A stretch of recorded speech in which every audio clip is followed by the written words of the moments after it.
The most agonizing relationships, the ones that fracture your sense of self, often leave you feeling more intensely bonded, not less. It's a profound, counterintuitive truth. Pain itself can forge an attachment stronger than comfort ever could. Your brain, in a cruel twist of its own architecture, can become chemically drawn to the very source of its suffering. This isn't just a metaphor, it's a neurochemical blueprint.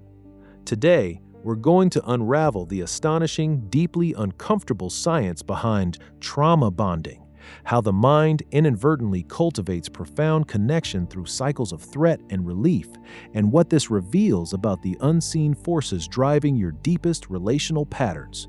Imagine for a moment standing on the edge of a tumultuous sea. One moment, massive waves crash against the shore, threatening to pull you under.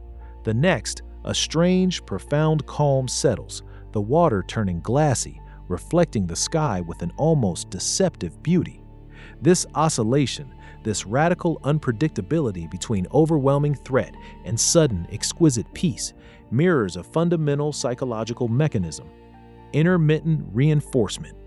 It's the engine driving some of the most baffling human behaviors, especially in attachment. We often assume consistent positive reinforcement builds the strongest bonds, but the human mind, in its intricate complexity, frequently proves us wrong. It is the unpredictable nature of rewards, the sudden relief from a looming threat, that creates the deepest, most resilient neurological pathways. Think about that. It's why you can't walk away from a slot machine even when it's taken $50, only to give you back $5. Or why that fishing line, sitting still for hours, holds your attention so completely when the smallest tug sends a jolt of adrenaline through your system. In relationships, this translates to the profound, almost overwhelming sense of relief and connection that washes over you after a period of intense conflict or emotional distress.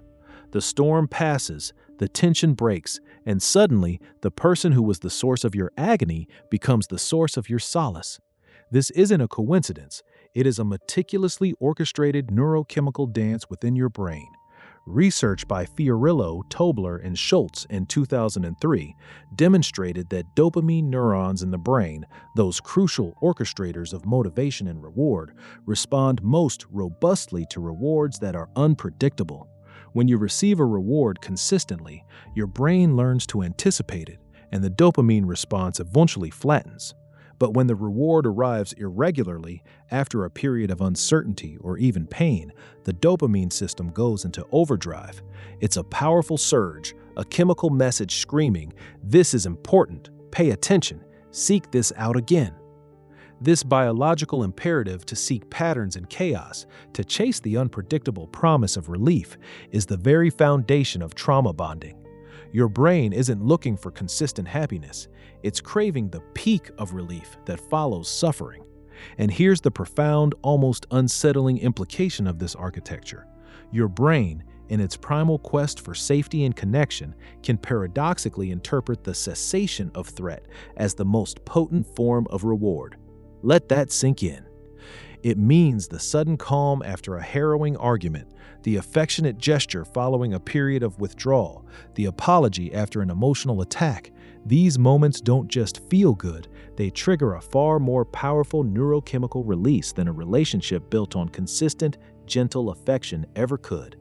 Before understanding this, you might have looked at a relationship where cycles of intense conflict were followed by periods of profound closeness and thought, "Why do I keep coming back? Am I weak? Am I broken?" You might have blamed yourself for feeling a magnetic pull towards someone who caused you immense distress. But with this lens, you begin to see an entirely different landscape. You realize you're not simply making a series of poor choices. You are caught in a neurochemical loop, a sophisticated and deeply ingrained addiction pathway within your own mind. Studies by Eisenberger, Lieberman, and Williams in 2003 revealed that social pain, the sting of rejection, the ache of isolation, activates the same neural regions in the brain as physical pain. This means when a relationship brings you emotional agony, your brain is literally experiencing it as a threat to your physical well-being. Now, Here's the revelation. When that social pain is suddenly alleviated, even temporarily, the relief isn't just psychological, it's a potent physiological experience. Your brain, having been on high alert, releases a cascade of neurochemicals, including opioids and dopamine, creating a powerful feeling of euphoria, safety, and intense connection. This isn't just making up after a fight. This is your brain chemically rewarding you for surviving a threat and then finding reconnection. It's like a prisoner suddenly released from solitary confinement, feeling an overwhelming rush of gratitude and attachment to the very system that held them captive. Could this insidious mechanism be at play in your own relationships right now? This understanding fundamentally shifts your perspective. You move from self-blame to a recognition of a powerful, unconscious biological process at work. You weren't weak. Your brain was attempting to find a pattern, to seek out the reward of relief in an unpredictable environment. So, what can you actually do with this profoundly uncomfortable yet liberating knowledge today? There are 3 distinct, actionable pathways to begin reshaping these deep-seated patterns. First, cultivate a practice of radical pattern recognition. Begin to meticulously observe the cycles within your relationships, particularly those involving conflict. When does the tension build? What happens during the explosion? And crucially, what follows immediately after? Is there a sudden influx of affection, an intense period of peace, or an overwhelming sense of intimacy? By identifying these predictable oscillations, the precise rhythm of the threat and reward cycle, you create a conscious break. You begin to see the making up not just as reconciliation, but as a specific neurological trigger designed to reinforce the bond through intermittent dopamine spikes. Journaling these moments, charting the emotional highs and lows, can provide undeniable evidence of the pattern, allowing you to depersonalize the experience and see the mechanism at work. Second, deliberately repattern your reward pathways with consistent, predictable sources of positive connection and self-soothing. If your brain is accustomed to getting its biggest neurochemical hit from the relief of pain, you must actively introduce stable, reliable alternatives. This could involve consciously nurturing relationships built on consistent kindness, unwavering support, and calm affection. It might mean dedicating time to activities that reliably bring you joy and peace, whether it's creative expression, spending time in nature, or engaging in mindful practices. These actions flood your system with dopamine and oxytocin, not as a reaction to threat, but as a result of secure, predictable positivity. Over time, you teach your brain that genuine, steady reward is available without the preceding trauma, effectively recalibrating its seeking behavior.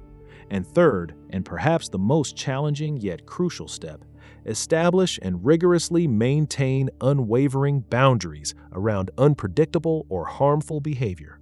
The engine of trauma bonding is precisely that intermittent nature of threat and reward. If you remove the unpredictability, if you make it clear that certain behaviors will always lead to a consistent, predictable consequence, like space or the cessation of conversation, or ultimately the end of a relationship, you starve the mechanism. This doesn't mean becoming rigid or unemotional.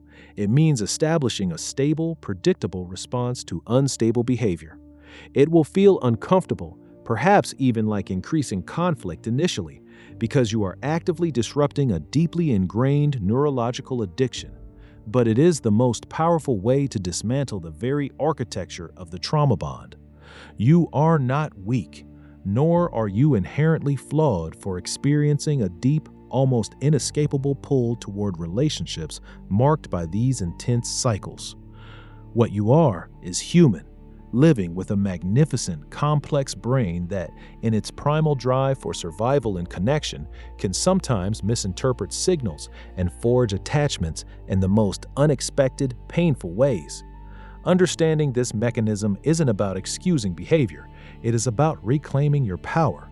It is about moving from a place of confusion and self-blame to one of profound clarity about the hidden architecture of your own mind. You now see that the intense attachment you felt wasn't a testament to the relationship's inherent strength, but a sign of your brain's powerful, desperate attempt to find order and reward in chaos. The human mind is an astonishing landscape, filled with mechanisms far more intricate and compelling than we often realize. This journey into the hidden architecture of your own psychology is just beginning. Keep exploring, keep questioning, and remain open to the next profound discovery about the unseen forces shaping the life you are living.